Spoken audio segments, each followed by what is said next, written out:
and they're on the run. 4 receivers to his right. That's where he'll look. Pressure on in the bust. Open. Down the field. Keon Hatcher. Countdown on. 30, 20, 10.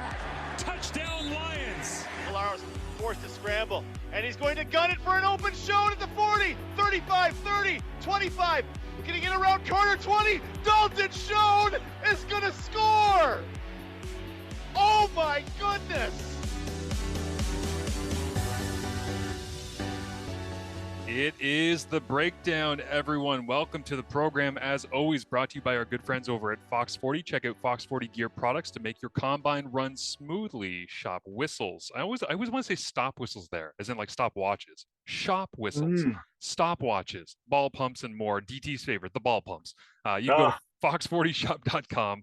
Use the code CFP15 at checkout for 15% off of your order. In all seriousness on this, I just read the story today about the Vancouver Island Raiders having $50,000 worth of their equipment stolen out of a trailer. It was helmets, shoulder pads, practice jerseys, balls, equipment, just all sorts of stuff. Just stupidity of people who are obviously very, very desperate that were trying to find some sort of somebody who is around the Vancouver Island Raiders. Please either get in contact with Fox 40 or just use that promo code if you are purchasing your new gear or trying to replace, or if there's a fundraiser that is going out there to try and restore some order for that junior football program. Use that promo code, because I'm sure that Fox 40 will be more than happy to support you in your endeavors to get things up and running at the start of this season. I actually didn't plan on doing that off the top of this podcast, but it jogged my memory when I'm talking about getting your season kicked off the right way, that here we are in the fall with so many high school programs. Westdale High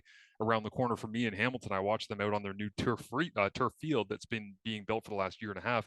It's finally done. They're finally out there. They're starting to practice, and the idea of them showing up to practice and not having equipment like breaks my heart, because like that's it's like a community organization. You're just trying to give kids a good experience, 12 helmets, 15 sets of shoulder pads, 35 group.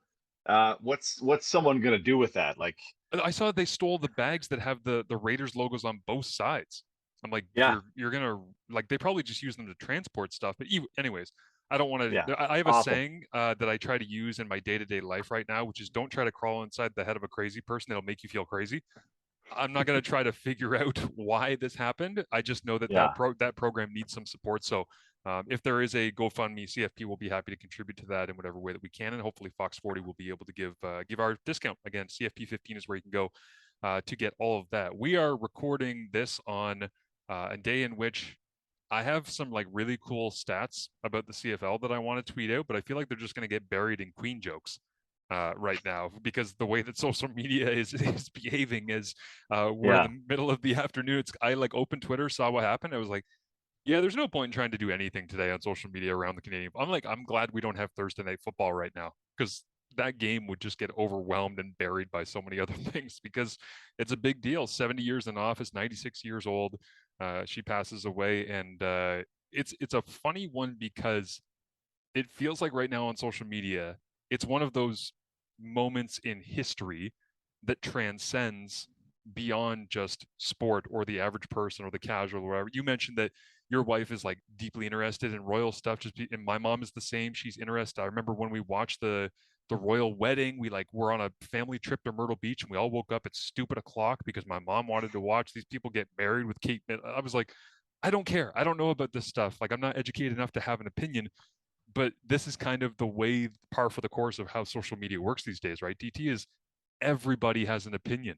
And it's like the Bo Burnham documentary comedy special that he did during COVID in the middle of it on Netflix, where he has a scene where it's just him talking into a microphone, and he says, can we just, for one moment, just all of us, just shut up, just on anything.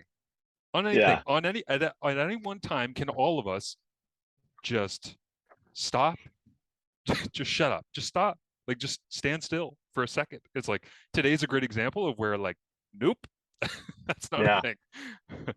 I kind of model myself after Tony Gwynn, the San Diego Padres icon, who he let a lot of pitches go by in his career because he had a great eye. I just know that there's nothing I'm going to say about Queen Elizabeth that will mean anything. I just say if you haven't watched the series The Queen on Netflix, Heard it's good. it is some of the best stuff they have ever done. It is Really? incredible, Mm. incredible viewing.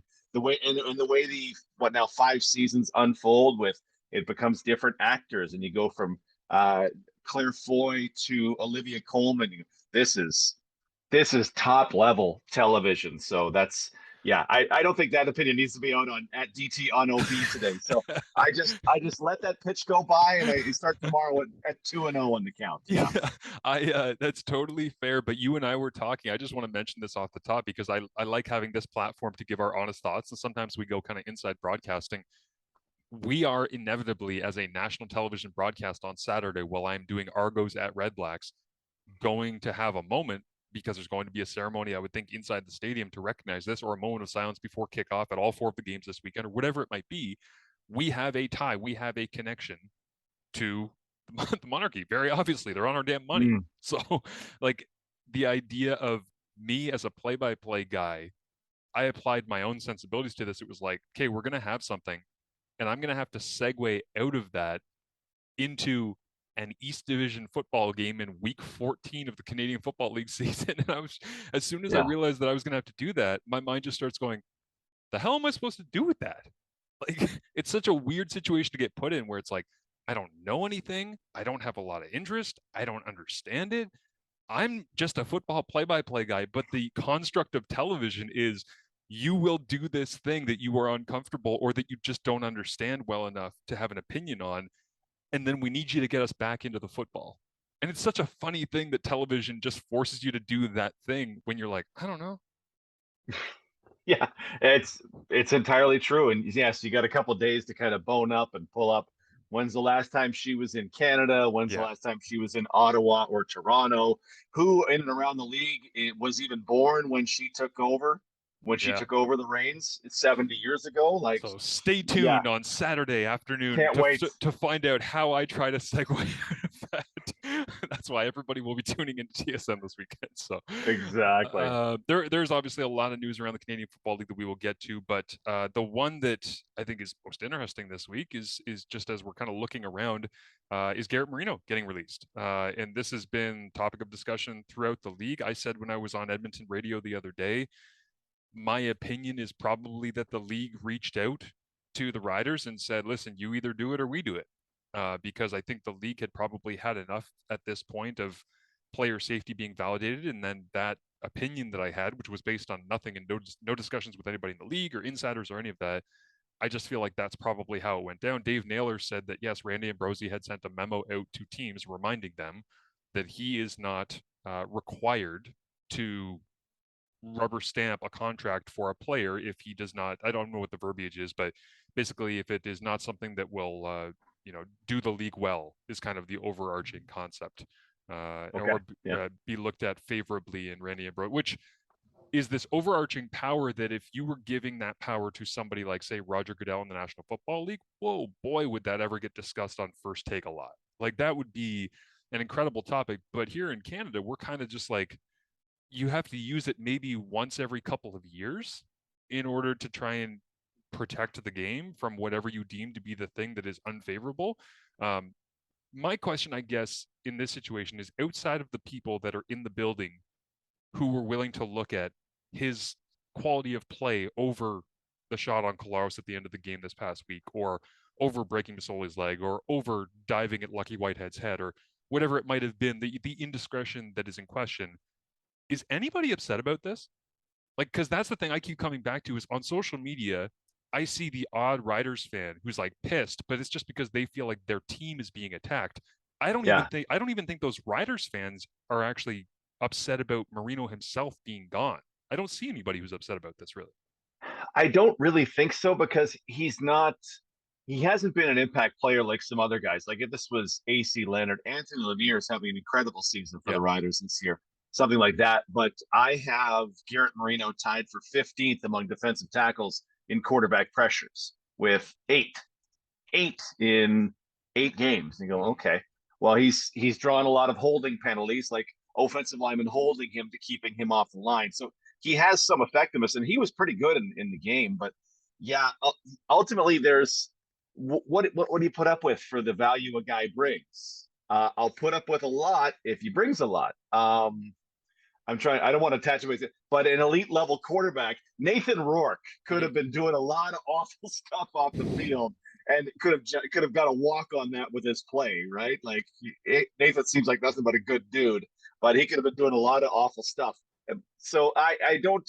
I feel like, yeah, whether this was the CFL, whether it was the Riders, just ultimately they'll move on, and now they go, well, okay, well, we still have DeMarcus Christmas and Miles Brown, and we have defensive tackles, and maybe this means Lanier is coming back for Saturday. We'll see what that means. But yeah, that was the part of this I never got, was why, other than you want to show you're loyal to guys who have been with you for, a season and a half, what was the value of holding on to Garrett Marino quite so tightly? Yeah, that's totally fair. What was your approach as you were calling the game when this went down? Because you're on 680 CJOB, obviously, as the voice of the Winnipeg Blue Bombers, and you're in hostile territory. I thought it was an interesting dynamic because the play happens. I didn't notice it at first because it's a fake inside and then a pitch. And so your eyes follow the play. And as a play-by-play guy, I would imagine that you're probably watching the play go away. You call the action, and then you realize, like, oh, behind the play something happened. And you see the replay and you go, oh, okay. Yeah. And like, was that kind of the chain of events for you in the booth? Well, this is because this is a safe space. I'll tell you that neither Doug Brown nor I noticed it at the time. As we were getting to the end of the game, people were texting in and going, what happened on the Marino play? Asked Coach what he thought about Marino and Collaros. And I looked at Doug, and Doug looked at me, and we said, what are they talking about? Yeah, because it's not a play where the quarterback should be hit at all, right? He turns and he pitches it out immediately to Oliveira. I forget who exactly the running back was, and we follow Oliveira around for a 5-yard carry, and we, by the time we look back, Collaros is back up. There wasn't a big woo from the crowd. Nobody tried to fight anybody that was noticeable. So we missed it entirely, and we had to catch up on it at the end of the broadcast. Like, I learned of it as we were interviewing Coach Mike O'Shea in the post-game show. I was like, Coach, we're getting some texts about this. What was this? What happened here? And I'm kind of embarrassed about that because it was a big deal. But for 150 plays, it was nothing because Marino just did his thing and the Bombers just did their thing. See, I find this dynamic really, really interesting, though, DT. Like, as a former radio play-by-play guy doing the exact same job that you've been doing with Winnipeg and Saskatchewan previously, you don't need to be embarrassed by this, because I have found this to be intriguing, making the switch from doing radio to TV, is that there were so many times where I would leave the stadium and open Twitter and see something that we didn't discuss heavily enough. And I'd be like, did we completely miss the biggest moment of the game? And you feel like a total idiot, but then you realize, I'm doing the best job I can in the booth with the things that I'm seeing with my eyes in real time. I don't have access to every replay. I'm focused on calling the next play as they're running the replay on the television. And you're kind of like, oh, that's weird. I don't know what they're doing on TV. But anyway, and there's other times where it's not just a radio disadvantage. There's been times where I've been noting something. I remember there was an example in Edmonton one time where I was noting something and like really focusing on it in the first half of the game, Hamilton at Edmonton. And at halftime, I went up to Chris Cuthbert. I was like, man, can you believe that? And he's like, what happened? And like, he was in the TV booth, and they've got producers in their ears and directors. And there's people that message in and go, hey guys, you need to take a look at this, or we caught this on the replay. When you're in the radio booth, it's you and Doug. Yeah. Like, it's you guys against the world trying to paint the action. You don't have all these people as extra set of eyes. So I've always been intrigued, even before I started doing television stuff where I got all that extra help. I've always been intrigued by the idea of like leaving the stadium and feeling like an idiot, because it puts you in an awkward spot where you're interviewing O'Shea, and on the TV copy, he's pissed. Like, right away, he's angry, and he's pointing, and he's in the official's ear, and he's doing Mike O'Shea head coach stuff. And you don't have the time to recognize that because there's another football play that's happening in front of you. So it's just, that's not my way of saying like, hey man, it's okay. It's just, I want people to understand that if that type of stuff happens on TV or on radio and broadcasting, we're doing the best we can with the things that we have in front of us. And it's hard to catch absolutely everything in real time when you're trying to juggle ad reads and getting in and out of break, and like giving Doug the room that he needs, like I do with Dwayne, or whatever it might be. Yeah, there was week one last season where Saskett went at Hamilton and Rolando Steinhauer did the dead sprint to try to Yes. get the timeout call. No idea that happened at all. I found that was one of those leaving the stadium. I found out this happened. It's the whole Marino thing. I don't know if it's just the time we're in now, but the whataboutism has Oh, just gone over the edge. With you can't, no one can talk about Garrett Marino in a calm, rational sense because you did this thing 4 years ago. right. I saw. Well, what about what Jack? It's just payback for Jackson Jeffcoat in 2018, and I went, okay. And then I saw O'Shea needs to be quiet because he was as dirty a player as it comes. I'm like, O'Shea played a long time ago, and he would say I don't know if he would say he's dirty, but he said he played at the edge. Like he's aware of what he was as a player. None of that matters. None of that even remotely matters. It's funny in situations where I got a guy speaking off about LP Barassa testing positive for a banned substance and then being totally quiet when his teammate does. Okay, cool. We can do that. But whataboutism just it doesn't matter. It Yeah. just let's just evaluate this action on its own. And the Masoli one, there was nothing that could justify that. There's nothing that made that less terrible in my mind. I don't care because oh well, Masoli had a thing with laptops when he was in college. What are we doing? Stop taking the focus off So of what this awful thing that happened. Peter Godber, I don't know, once I'm trying to think of something innocuous that Peter Godber could Peter have done. Godber left the combine in 2017, was sent home, even though he flew in and told them that he would compete in all the drills. He showed up and he said he didn't want to anymore. So the CFL sent him home. Does that make him a bad So person? so of course he should get speared in the side of the head by Garrett Marino while he's not big. Obviously, that's been the worst. And it's not all fans, but there's enough that I just watch that and go, just evaluate it on its own. Just look at that action on its own. And I've been fortunate in my career. It was like I was a writer at TSN in like 1999, Yep. and I was writing a Philadelphia Phillies script one day, and I wrote something about Jimmy Rollins, who was a shortstop, second baseman, whatever. Oh, this up and coming star, and I wrote up and coming star because he was on my fantasy baseball team, which is super dumb. But I did it, and I went and went. Actually, I've got nothing to back up that he's an up and coming star. He's just on my fantasy team. I need to start to detach myself from these teams that I cover, Right. right? So I've kind of I feel like I'm in a good place where I can look at 9 CFL teams, and of course I'm biased toward the Bombers because I'm around them every day Mm-hmm. and that kind of stuff. But you just have to look at it fairly and go, okay, this is terrible. If this happened, and I've said if a Bomber was doing that Jeremiah Masoli thing, if a Bomber did the hit on Fajardo like Garrett Marino did on Colaros, and I saw it, I'd be like, that's too far, player X. I don't know that's not cool. Yeah. Like you Yeah. just to me, you just have to be fair, and it's the whatabouting as an excuse for horrible actions. It just got to stop. Yeah. Very well said. And I think the thing that jumps out to me is there are certain people, like I would hope you and I would be included in this conversation, who are willing to have a rational conversation because I've heard people say, well, what about, like, sometimes you do the whatabouts. It's like, what about Simone Lawrence and the hits that he had? I'm like, yeah, Sim plays on the edge. Absolutely. Like Simone's And had he's had some dirty ones. He's yeah, had some dirty ones. Yeah, he plays on absolutely. the edge and he's gone over the edge at a variety of different points. Has he done it this many times in this short of a span of period? Is the question, I guess, that I would throw out to people. And I'm not trying to defend him as a direct example, but I'm using him as one where if you are irrational and people come to you and say, but what about Simone? If you're irrational, you'd be like, he's fine. He didn't do this. He's not as bad as Marino. If you're being rational and honest about it, you're like, he's had some moments, right? And he's done some of the same things that Marino has done. There's also the conversation I had with somebody this week where I said, I'm not worried about Garrett Marino and his personal well-being long term. I'm worried about the quality of quarterback play and the health of the quarterbacks because if they're gone, the league drops down a lot more than Garrett Marino running around trying to get to the quarterback. And I had people say, well, why don't you then like single out when Cody Fajardo gets hit more? Like, do you just hate the riders? I'm like, no, that isn't what this is about. This is about the overall health of the league. And if Cody gets teed off on by somebody as consistently as Marino has teed off on people this year, I would absolutely single that out if it was always by the same person. It's less about the idea of the number of hits coming from different places and more about the fact that this is originating from one source.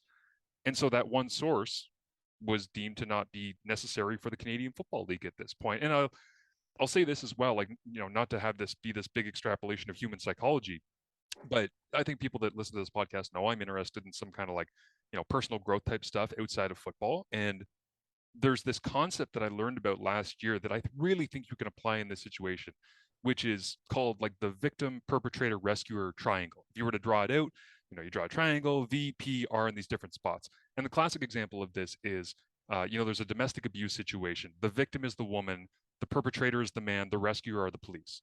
But then the police show up and they charge the man, and the woman feels really bad. She says, no, it actually wasn't that bad. And so now the victim is the man, the perpetrators are the police, and the rescuer becomes the woman who's saying, no, I need to come to his defense because even though he was the one that hit me, or that we got into a verbal argument here, like in it. So the roles just kind of rotate around this triangle of who's the victim, who's the perpetrator, who's the rescuer. And I feel like the way that people have defended Garrett Marino at various points this year, there has been this like victim assignment of Riders fans of like how you're trying to take away something that is ours. Like, how are you doing this to us? When really the victim at multiple points has been the players that Marino has been taking these shots on. Like, so they're the victim, the perpetrator is Marino, and the rescuer is the Canadian Football League. Then it becomes, well, what are we going to do with the suspension on Masoli? Well, now the victim becomes Marino because the 4-game suspension. The perpetrator becomes the Canadian Football League, the big bad league. And the rescuer becomes the CFLPA, who's like, we back our dude. It's going to be okay long term. We're going to get him back on the field. So it just keeps rotating and rotating. And the way that you get out of that victim, perpetrator, rescuer is everybody just stops being bad to each other. That's what they tried to do. That's what they tried to do with Marino, was like, hey, if you stop this stuff, we won't have to turn you into a victim. We won't have to continue targeting you and saying, hey, cut that shit out or you're going to be gone. And he didn't change. So because he continued to push the envelope, the Canadian Football League or the Riders, whatever, they must have realized, like, we got to get this over with because we can't keep doing this. This is not tenable for us going forward. So that concept of that triangle and the rotation of it, it required Marino to take a step back and be like, I can play hard, but I don't have to launch into the upper body of Zach when he's not looking at me turning the corner after pitching the ball away. And he didn't do that. His instincts kicked in because that's what he has been as a player throughout his career. And as a result, he's no longer wearing Saskatchewan colors. Yeah. And when I think of 4 incidents with Marino, the one this year against Masoli was, to me, the worst. There was one last season against Masoli in week 16 that was bad. The one where he tackles Dino Boyd and got fined this year, that was bad. The one on Godber was bad. This one on Kalaris was the lightest of those 5. I came up with 5 right there. This wasn't the biggest thing in the world. It wasn't Masoli level, but it's rough and it's unnecessary. Yeah. It's unnecessary roughness, and I get that. Here's something that we kind of came to. I just want to transition. If you got more on Marino, drop it in. So last thing I'll say on Marino was the one play that really jumped out to me last year was early in the year against Hamilton in that total mess that was the spitting incident. Javon Santos-Knox gets kicked out and all that. It was just like the melee. There was a play in that game where there was an interception by Saskatchewan and Marino turns from defensive line and runs back the opposite direction and is headhunting. Like he whiffs on one guy, throws an elbow up to try and get a second, and then finally connects with a third and just crushes a dude. And I remember watching back the film and being like, A, that's a penalty, which I don't remember if they flagged it or not on the field, very similar to the Claros play. But it was supplemental discipline, I believe, afterwards, because the league got it sent in from Hamilton, I believe, and just said, like, you can't have that shit. Like, you can't have a dude turning and running towards his own goal line and trying to go high on people when they're not looking the opposite direction. Like, that's 90s football type stuff. So yeah, there are more examples, would be my final point on this, that are not Simone Lawrence going low on Henry Burris in his knees, where it's like this big marquee moment that you remember with these big star names.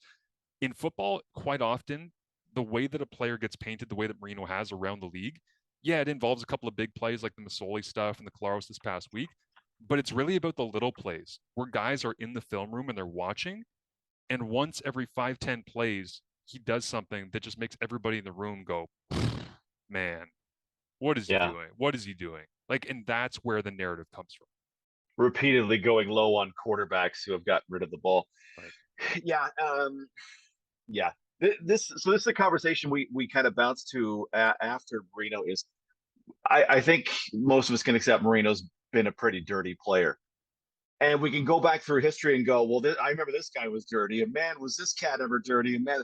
But just right now, Marsh, who are dirty players in the Canadian Football League? And I don't honestly, game. I don't come up with too many. Yeah. And I think that's a real. I can think of two off the top of my head, and however much we want to discuss them. I think Simone Lawrence. I mean, he had one on Kalaros early this year that people said was fine. And I thought that's a guy sitting on his butt and he hits him in the back of the head. And I did not care. I didn't like that one at all. I only come up with a couple right off the top of my head as guys who are dirty players in the CFL right now. And honestly, to me, that's encouraging and maybe was more, provided some impetus to, we need to get this Marino guy out for a little bit.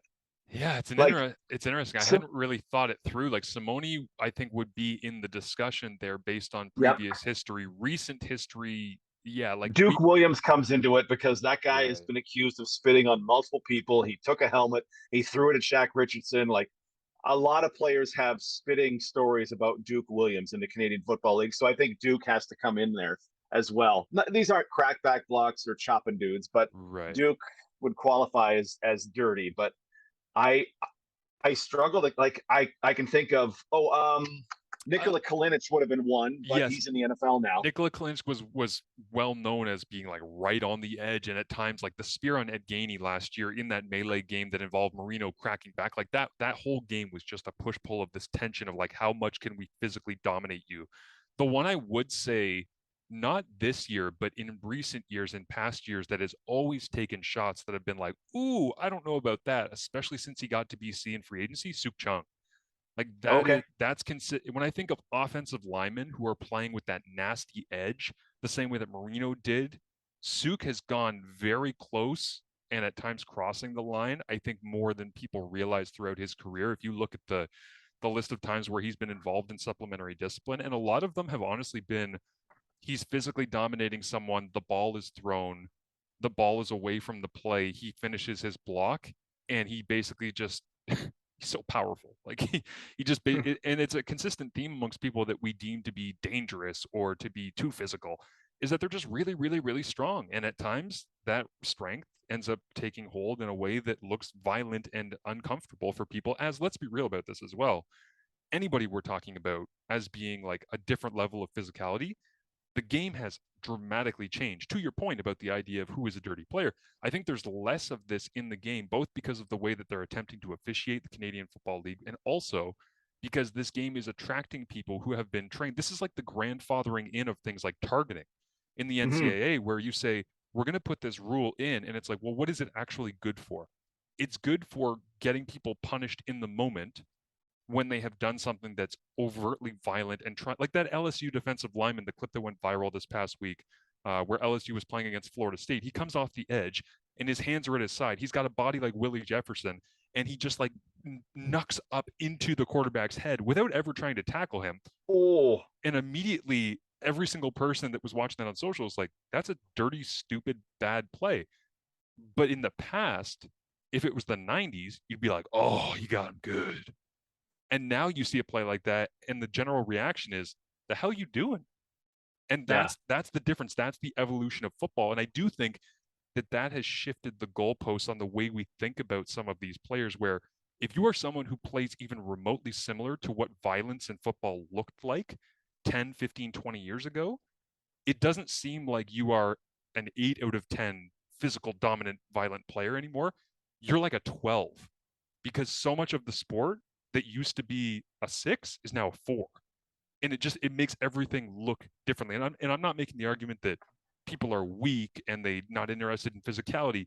You look in the trenches, there's a lot of fighting going on, whether it be with hands, bodies, moving body part. Like it's a funny dynamic to think of how we view players because of the way that the game is evolving around really, really physical, dominant players.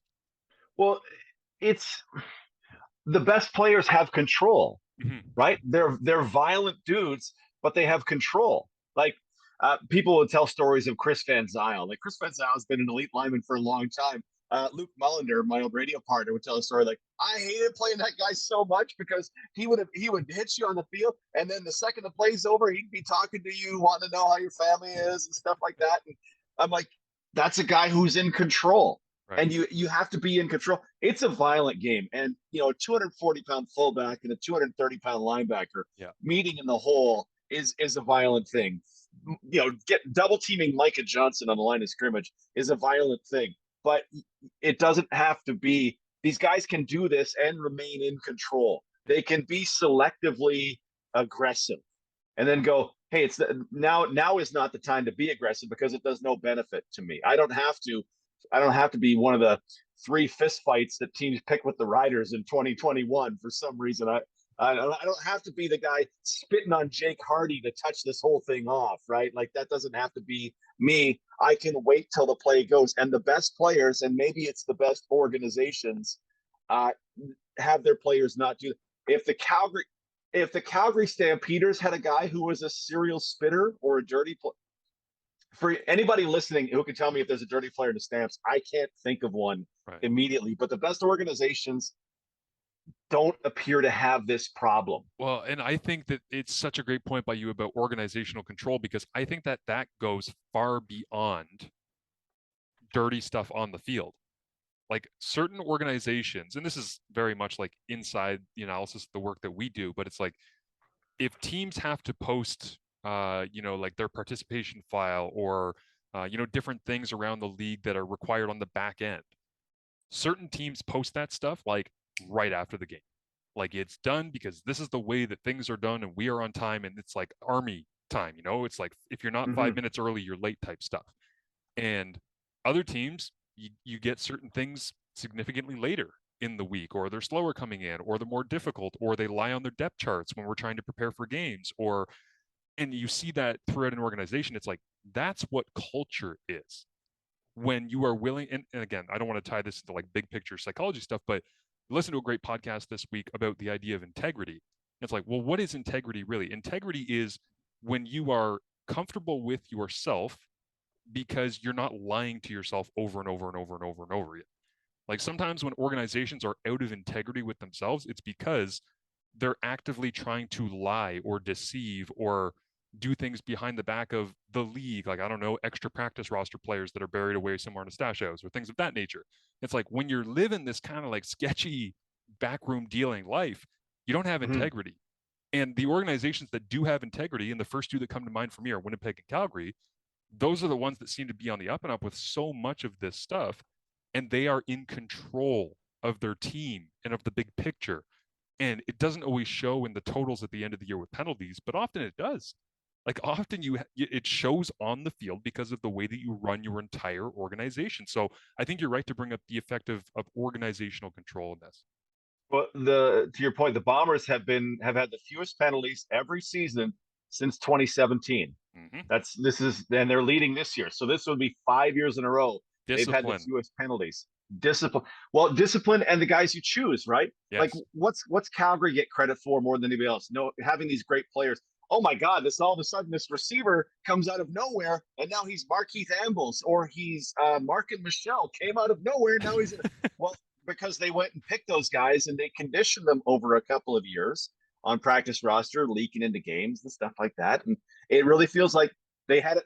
They very much focused on the input, and they're not going to bring in a dirty player who's going to embarrass them in the long term. Some guy might turn out to be a guy who embarrasses them. Who knows? But I feel like they're very conscious of the inputs, and then they know there's going to be a good process along the way. And the output is Calgary is probably number 2 in penalties taken second fewest penalties taken this season I just pulled up roughness penalties. Montreal's had 14 this year, and there have been, I think, 39 league wide through the first 11 weeks or so. So yeah, I probably have some catching up to do, but Winnipeg has by my count, no roughness penalties this season. Just strange how it works out when you really focus on it and make it a priority.